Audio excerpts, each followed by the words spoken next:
Hello, Commanders! Welcome to the command table. My name is Matt, and I'm going to be taking you through battles 426 through 430 in the journey in Traplight's Battle Legion.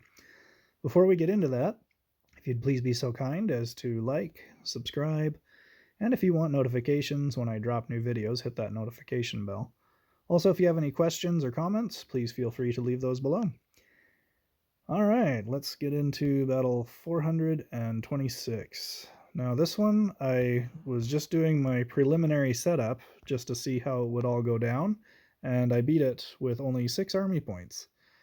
So that was kind of fun. We have 3 battle wagons that we have to be concerned about, so that's going to be very easily resolved by putting these mine shrooms in place. I put these ones a little bit further back from the front line just to allow the battle wagon to outpace those hammer throwers and hit it without all the mine shrooms getting eaten up by the hammer throwers. This one is a little closer to the front line because we've got this battle wagon that's going to turn right around, and that's going to keep the rest of these hammer throwers from advancing.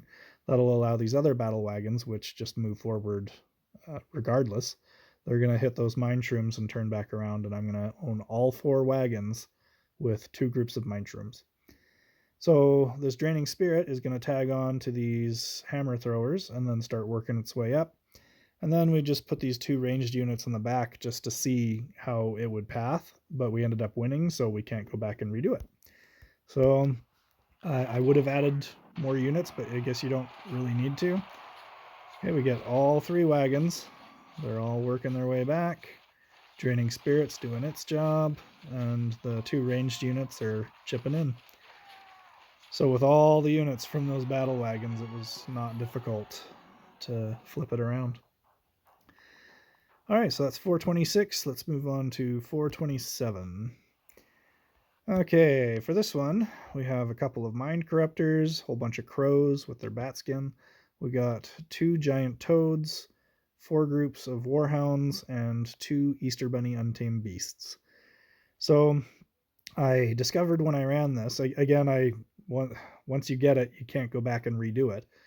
So I discovered that the level 70 bomb bot is not sufficient to totally clear out a level 117 Untamed Beast.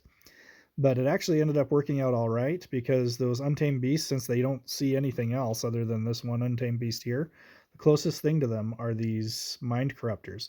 So they're going to run back and attack those while everything else runs forward.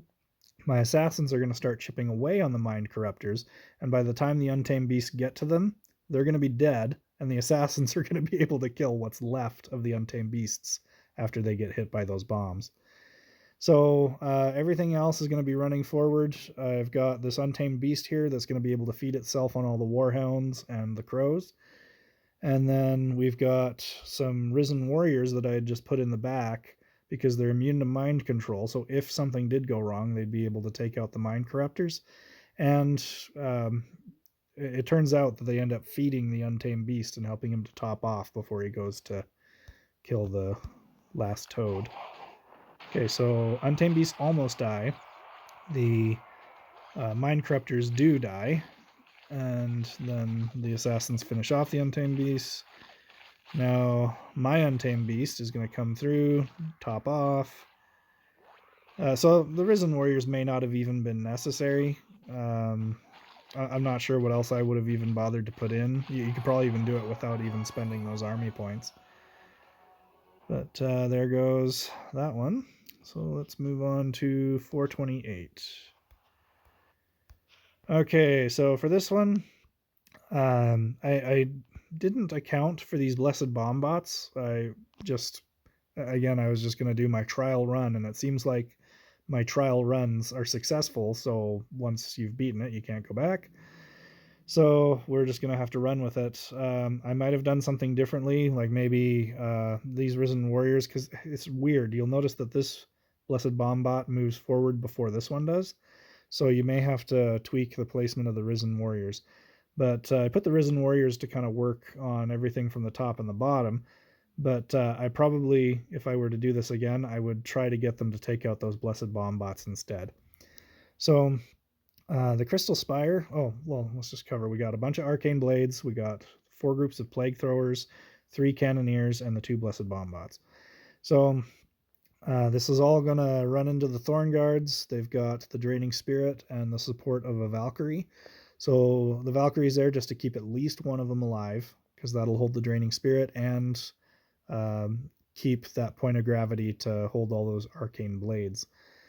We've put the Crystal Spire here as an anchor for the Barrier Monk, because if you don't have the Crystal Spire there, the Barrier Monk is either going to run forward to the Thorn Guards or back to the Ember Fiend, and that's going to leave your Valkyrie exposed to the Plague Throwers, and that could stun it and ruin everything.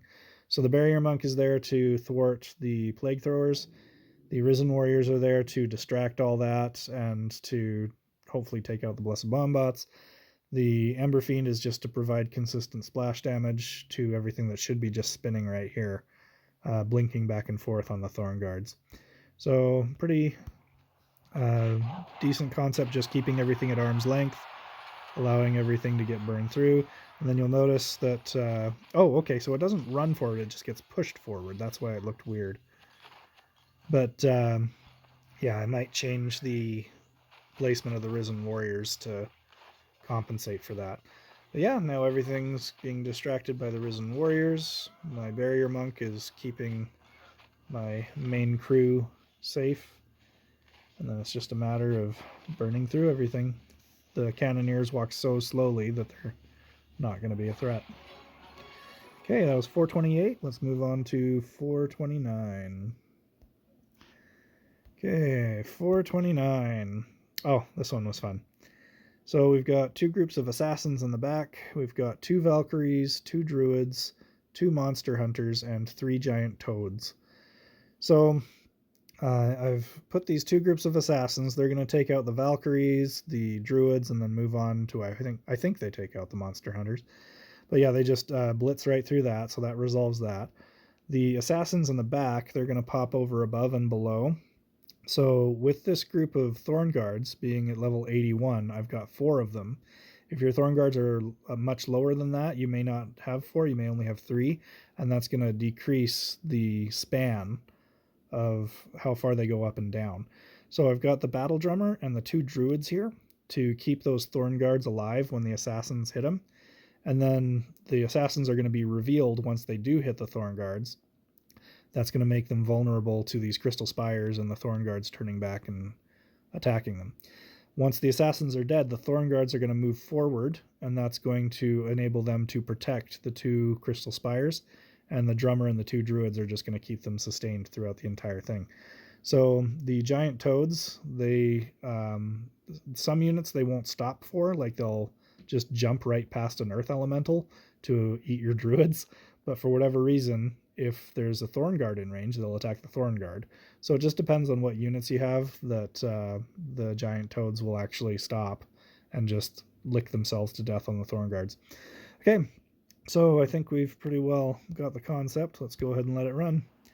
Okay, watch those Assassins. They hit my Thorn Guards, and then the Crystal Spires clear them out. Okay, I think... Oh, I don't quite get either Monster Hunter, but they run into the Thorn Guards as well.